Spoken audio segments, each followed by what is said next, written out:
बैकुंठर करता जेउठी सहे बैकुंठर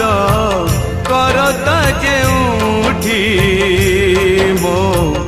जगन्नाथ परसिए मो जगन्नाथ परसिए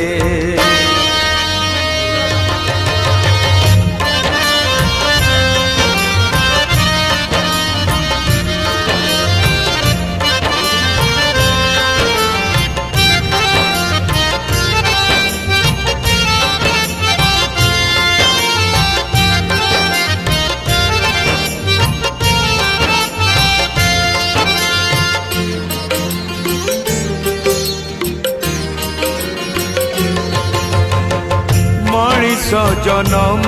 हुए हेले से